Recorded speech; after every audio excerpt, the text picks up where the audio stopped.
বাংলায়, যে বাংলা শ্যামাপ্রসাদ মুখার্জির তৈরি করা, সেই বাংলায় তিনি আশ্রয় নিতে বাধ্য হয়েছিলেন। তার রেজিগনেশন লেটারটা আমি বলবো আপনারা ছাত্রনেতা একবার পড়ে দেখবেন এবং বাংলায় তর্জমা করে আমাদের সকল ছাত্রদের কাছে পাঠানো উচিত এই লেটার। তিনি রেজিগনেশন লেটারে কি লিখেছিলেন যোগেন মণ্ডল। তো স্বাভাবিকভাবে সেই সময় আমার দলিত ভাইয়েরা ওপার বাংলাদেশে অর্থাৎ পূর্ব পাকিস্তানে থাকতে বাধ্য হয়েছিল। কিন্তু সেই দিনের পর থেকে অর্থাৎ 1947 সালের পর থেকে ক্রমাগত ভারতবর্ষে তারা আসতে বাধ্য হচ্ছেন। কারণ কি? অত্যাচার, মেয়েদেরকে তুলে নিয়ে যাওয়া, স্ত্রী বোনের ইজ্জতের উপর হাত দেওয়া, রেপ হচ্ছে বারবার দিনের পর দিন। আমরা তার ভিডিও পর্যন্ত দেখেছি। এখন বাংলাদেশে এরকমও ঘটনা ঘটছে যে হিন্দু মহিলাদেরকে বিবস্ত্র করে তার ভিডিও করা হচ্ছে, লাইভ করা হচ্ছে। তারা এসেছেন বছরের পর বছর, তারা থেকেছেন এই বাংলায়। তাদের মধ্যে থেকে কেউ কেউ বামপন্থী নেতা হয়ে গেছেন, সেকুলারিজম শিখিয়েছেন। কিন্তু সত্যি ঘটনাটা কেউ বলেনি যে সেকুলারিজম, প্লুরালিজম, কমিউনিজম ততক্ষণই থাকবে যতক্ষণ হিন্দু সংখ্যাগরিষ্ঠ থাকবে, নচেত থাকবে না।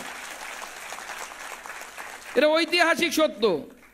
কারণ আমরাই হচ্ছে সেই মত পন্থ, যাই বলুন না কেন, যারা সর্বধর্মের সমভাব প্রকৃত অর্থে আমরা প্রকাশ করি। এরকম বছরের পর বছর ধরে এরা ভারতবর্ষে এসেছে, তাদের কথা কেউ ভাবেনি। প্রথম ভারত মায়ের সন্তান, আমাদের গর্ব, ভারতবর্ষের প্রধানমন্ত্রী নরেন্দ্র মোদী তাদের কথা ভেবেছেন এবং সিএ এর মতো অ্যাক্ট পাশ করেছেন। বন্ধুগণ, আমাদের প্রত্যেকের জীবনে চড়াই উতরাই আসে, কখনো ভালো সময় থাকে, দেখবেন যা কাজে হাত দেবেন সব সোনা হয়ে যাচ্ছে। আবার কোনো একটা সময় আসে, একটু খারাপ সময় যায়, যে কাজে হাত দিই কেমন যেন হওয়া কাজটা যেন হচ্ছে না। তো কেউ জ্যোতিষে বিশ্বাস করেন, কেউ করেন না, সেটা তাদের পার্সোনাল ব্যাপার। কিন্তু আমি মনে করি রাষ্ট্রের জীবনেও এরকম একটা সময় আসে, রাষ্ট্রের কখনো উত্থান হয়, কখনো রাষ্ট্রের পতন হয়। ভারতবর্ষের ইতিহাস যদি আমরা দেখি, সুবর্ণ যুগ, তারপরে মধ্যযুগ, অন্ধকারাচ্ছন্ন যুগ, তবে ভারতবর্ষের স্বাধীন আধুনিক যুগ। রাষ্ট্রের সামনে এই ধরনের যুগের যেরকম পরিবর্তন হয়, ঠিক এই সময়টা সেই সময়ের মধ্যে দিয়ে যাচ্ছে। আমরা ভাগ্যবান যে আমরা নরেন্দ্র মোদীর মতো একজন নেতা পেয়েছি, যে নেতাকে কেন্দ্র করে গোটা ভারতবর্ষ উঠছে। পৃথিবীর সব থেকে শক্তিশালী রাষ্ট্র, সে স্যাংশন বসাচ্ছে, ট্যাক্স বাড়িয়ে দিচ্ছে, তারপরেও ভারতবর্ষের অর্থনীতি, জিডিপির প্রজেক্টেড গ্রোথ হচ্ছে 7.8। আমি অবাক, আমি বলছি ব্যক্তিগতভাবে আমি অবাক হয়েছি। যেখানে রিজার্ভ ব্যাংক ভেবেছিল 7.2 হবে হয়তো, কিন্তু 7.8 প্রজেক্টেড গ্রোথ জিডিপির, পৃথিবীর তাবর যত বড় বড় অর্থনীতি আছে তার থেকে সব থেকে দ্রুততার সাথে বাড়তে থাকা হচ্ছে অর্থনীতি হচ্ছে আমরা।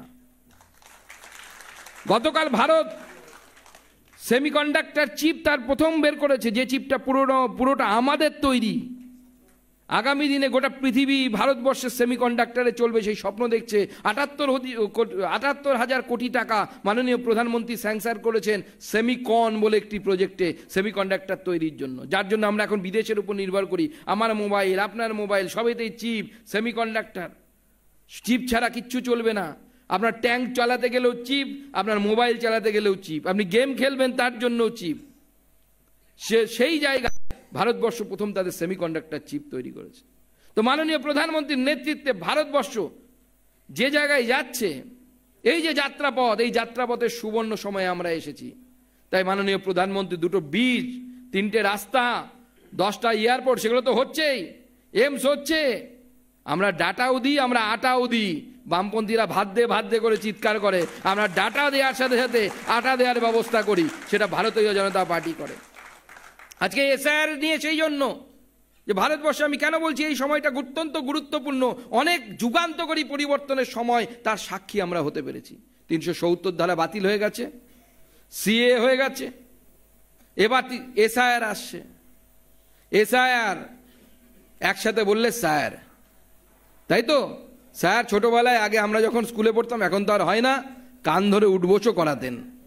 তো বেশ কিছু দুষ্টু রাজনৈতিক দল আছে যারা ছাপ্পা ভোট, বুথ দখল এসবে বিশ্বাস করে। আমার বিশ্বাস এই স্যার তাদেরকেও কান ধরে উঠবোস করানোর ব্যবস্থা গণতান্ত্রিক পদ্ধতিতে করবে।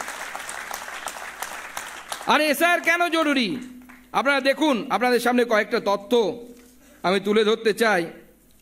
যে ভারতবর্ষে যদি আধার স্যাচুরেশন আমরা দেখি,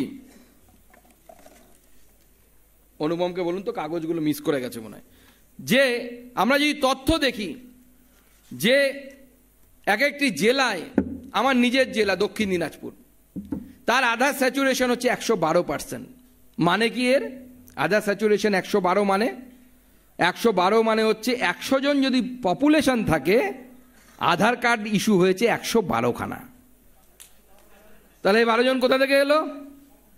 বাদ বাকি তথ্যগুলো আমি না দেখে বলতে পারছি না, কারণ মুখস্থ বললে ভুল হয়ে যাবে। নিজের জেলারটার মুখস্থ আছে আমার, সেই ওটা আপনাদের সামনে আমি শেয়ার করলাম। দেখা যাচ্ছে আমরা যখন আধার কার্ডের আমরা 0 থেকে 5 বছরের বাচ্চাদের মধ্যে আধার কার্ড তৈরি করার যে পার্সেন্টেজ দেখতে পাচ্ছি, তার থেকে কয়েক গুণ বেশি পার্সেন্টেজ হচ্ছে 18 থেকে 23 বছর বা তার থেকে বেশি বছর বয়সী আধার কার্ড তৈরি, বাচ্চা যারা বা ছেলে যারা, তাদের আধার কার্ড তৈরি। অথচ স্বাভাবিক নিয়ম কি বলছে? আমার বাড়িতে বা আপনার বাড়িতে একটা বাচ্চা হলো, তার আধার কার্ড আমরা কি করব? শুরুতেই করব তো, শুরুতেই আমরা আধার কার্ড বানাবো তো, 5 বছরের মধ্যে বানাবো। তাহলে যদি পশ্চিমবঙ্গের আমরা জেলা অনুসারে আধার কার্ড তৈরির যদি পার্সেন্টেজ করি, তাহলে আমরা দেখতে পাওয়া উচিত যে আমাদের 0 থেকে 5 বছর বয়স্ক বাচ্চা যারা, তাদের আধার কার্ডের অ্যাপ্লিকেশন বেশি হওয়ার উচিত।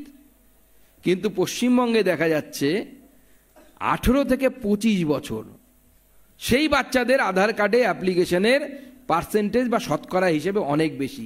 তাহলে প্রশ্ন হচ্ছে, বাবা তুমি 25 বছরে যদি তুমি আধার কার্ডের জন্য অ্যাপ্লাই করো, তাহলে 24 বছর অবধি তুমি কোথায় ছিলে? কোথায় ছিলে? বাংলাদেশে ছিলে। এবার বাংলাদেশে থাকলে 2 রকমের হতে পারে। আমাদের বিরোধীরা আবার মানুষকে বোকা বানানোতে এক্সপার্ট, সেজন্য আমাদেরকে খুব ক্লিয়ার বুঝে রাখতে হবে। বাংলাদেশ থেকে যদি আসা হিন্দু হয়, তাহলে সে কি হবে? সে হচ্ছে আমাদের রিফিউজি, শরণার্থী। তারা অনুপ্রবেশকারী নয়, কারণ তারা সে সময় বলে যায়নি যে আমি এই নাপাক ভূমিতে থাকবো না, আমি এই দেশ ছেড়ে চলে যাব, এটা বলিনি। তার দিনের দেশ রাত্রিবেলা সে দেখলো যে সেটা বিদেশ হয়ে গেল, সে ভারতবর্ষে আসতে পারছে না। এই দায়টা তাদের নয়। সেই সময় যারা সিদ্ধান্ত নিয়েছিলেন দেশ ভাগ করার, এই দায়টা সেই সমস্ত নেতৃত্বের, তাদের দায়। এবং আমি নট অ্যাজ এ মন্ত্রী, আমি মন্ত্রী হিসেবে নয়, আমি সাংসদ হিসেবে নয়, আমি সাধারণ একজন বাঙালি হিসেবে মনে করি আমার মন্তব্যকে মিসকোট করতে পারে যে মন্ত্রী বলেছে। আমি পরিষ্কার বলেছি আমি মন্ত্রী হিসেবে বলছি না, আমার এটা ব্যক্তিগত চিন্তন, ব্যক্তিগত আমার মত, যে যেহেতু পশ্চিমবঙ্গটা তৈরি হয়েছিল হিন্দু বাঙালিদের জন্য, পৃথিবীর যে কোনো প্রান্তে যখন কোনো হিন্দু বাঙালি ধর্মীয় কারণে কোথাও আঘাত পাবে বা সেখানে থাকতে পারবে না, তার পশ্চিমবঙ্গে আসার অধিকার আছে, যে কোনো সময় আছে। আমি যেটা বলছিলাম যে আধার কার্ড, আমি এক্সাক্ট ডেটাটা এবার আপনাদের সামনে বলি। যে গ্রাফটা দেখুন, হয়তো ছোট দেখতে লাগছে, 5 থেকে 5 টু লেস দ্যান 18 ইয়ার্সের মধ্যে 27%, বা এটাকে 28% ধরতে পারি, 27.62 আছে। কিন্তু 18 থেকে তার বেশি যারা, 18 থেকে 35, 40, 50, 70%। তার মানে এরা কোথায় আঘাত থেকে? এই 70% আধার যারা অ্যাপ্লিকেশন করছে তাদের বয়স মোর দ্যান 18, আর 5 বছরের মধ্যে মাত্র 2.09, মানে 2.09, মানে 5 বছরের মধ্যে 2.09% বাচ্চারা তারা আধার কার্ডের জন্য অ্যাপ্লাই করছে। অত্যন্ত স্বাভাবিক। আমি 18 বছর অবধিও ধরে নিলাম 27%, 28%, কিন্তু দেখা যাচ্ছে 70% তারা অ্যাপ্লাই করছে 18 বছরের পরে, অর্থাৎ 18 থেকে 50 বছর পর্যন্ত। 50 বছর পর্যন্ত তারা এসে আধার কার্ডের অ্যাপ্লাই করছে, অতএব তারা ভারতবর্ষের নাগরিক নয়।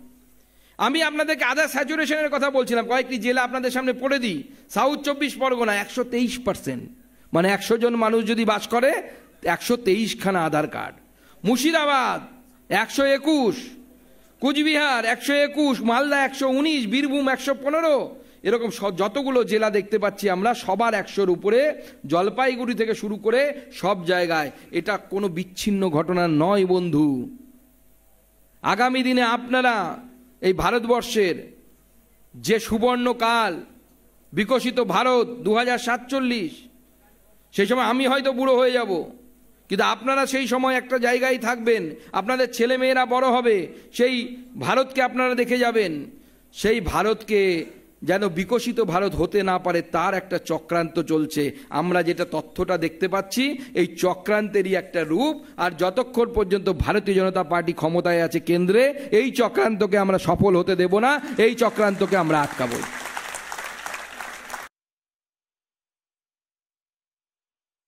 লেটার লিখতে হলো, ওপার বাংলা থেকে পালিয়ে এলেন নিজের মেয়ে স্ত্রী এদেরকে নিয়ে ইজ্জত বাঁচানোর জন্য। পাকিস্তানের প্রথম মন্ত্রী বাঙালি। নাম্বার 1, 2002 সালে 3 সালে এসআইআর হয়েছিল লাস্ট পশ্চিমবঙ্গে। 2002 এবং 3 সালে আপনার ভোটার লিস্টে নাম আছে, আপনি ওকে, আপনার নাম এবারে উঠে যাবে। আপনি বলবেন দাদা আমার তো 18 বছর হয়নি, আমার 2002 সালে ভোটার লিস্টে নাম ছিল না, আমি পরে 18 বছর হয়েছে আমার বয়স। তাহলে আপনার মা বাবার নাম ছিল, তাই তো? প্রমাণ দেখান, আপনার নাম উঠে যাবে, কোনো কনফিউশন নেই, এসআইআর শেষ। এবার আপনি বলছেন 2002 সালে আমার নাম নেই, কিন্তু এখন আমার নাম তুলতে হবে, তার মানে কি? বলছেন আপনার বাবা মার নাম নেই। তাহলে প্রশ্ন, আপনি কোথা থেকে টপকালেন? খেজুর গাছ থেকে নামলেন না মাটি ফুঁড়ে বেরোলেন? সেটা তো আগে বলুন। দুটো অপশন হতে পারে এর, হয় আপনি অনুপ্রবেশকারী, আর যদি আপনি হিন্দু হন আপনাকে সিএতে অ্যাপ্লাইয়ের মধ্য দিয়ে আপনাকে নাগরিকত্ব দেওয়া হবে এবং আপনি ভারতবর্ষেরও ভোটার হবেন, কেউ আটকাতে পারবে না। আর আজকে যে অর্ডার আমি দেখালাম আপনাদেরকে, কেন্দ্র সরকার যে গেজেট নোটিফিকেশন করেছে, সেই গেজেট নোটিফিকেশনে কি বলছে? যে হ্যাঁ আপনি 14 সালের মধ্যে আসতে পারেননি, 24 সালের মধ্যে এসছেন, আপনি ভারতবর্ষেই থাকবেন। তাহলে আপনার নাগরিকত্ব কি হবে? সিএতে আপাতত কোনো পরিবর্তন আসেনি, সেটা আপনি সিএতে অ্যাপ্লাই করতে পারবেন না। কিন্তু ভারতবর্ষের আইন বলছে, অর্থাৎ সিএ হওয়ার আগেও ভারতবর্ষের নাগরিক হওয়ার অন্য একটি আইন ছিল, সেটা এখনো প্রি এক্সিস্টিং আছে। উদাহরণস্বরূপ আপনারা সবাই চেনেন আদনান সামি, মুঝকো থোড়া লিফট করা দে, মনে আছে তো তার বিখ্যাত গান? সেই আদনান স্বামী এখন ভারতবর্ষের নাগরিক। তো সে তো সিএতে অ্যাপ্লাই করতে পারেনি, কারণ সে তো ধর্মে মুসলিম, সিএ তার জন্য অ্যাপ্লিকেবল নয়। তাহলে তিনি ভারতবর্ষের নাগরিক হয়েছেন কিভাবে? ভারতবর্ষের নাগরিকত্ব দেওয়ার আইন বলছে যে প্রসেস অফ ন্যাচারালাইজেশন, এর মাধ্যমে আপনি ভারতবর্ষের নাগরিক হতে পারেন। তার জন্য কি দরকার? 11 বছর আপনি ভারতবর্ষে থাকার পর আপনি অ্যাপ্লাই করবেন, আপনি নাগরিক হবেন। অর্থাৎ আজকের যে অর্ডার আপনাদেরকে দেখালাম, যে গ্যাজেট নোটিফিকেশন আপনাদেরকে দেখালাম, সেই গ্যাজেট নোটিফিকেশন অনুসারে ভারতবর্ষে ঢুকে যাওয়া কোনো হিন্দুকে পশ্চিমবঙ্গ থেকে আর বাইরে পাঠানো হচ্ছে না। তাহলে তারা যদি থেকে যায় 11 বছর পর, তাহলে পরে তারা ভারতবর্ষের আইন অনুসারে, যে আইন আমাদের তৈরি করা না, অনেক আগে থেকেই ছিল, সেই আইন অনুসারে 11 বছর পর তারা অটোমেটিক্যালি নাগরিকত্বে তারা আবেদন করতে পারবে। এবং আমি তো মাননীয় প্রধানমন্ত্রীজিকে আগামী দিনে আবেদন জানাবো যে সিএর মধ্যে পরিবর্তন এনে যেন তাদেরকে সিএর মাধ্যমে যেন নাগরিকত্ব দেয়া হয়, সেই চেষ্টায় তাড়াতাড়ি যেন আমরা নাগরিকত্ব দিতে পারি। কিন্তু আজকে এইটুকু ফিক্সড হয়ে গেল।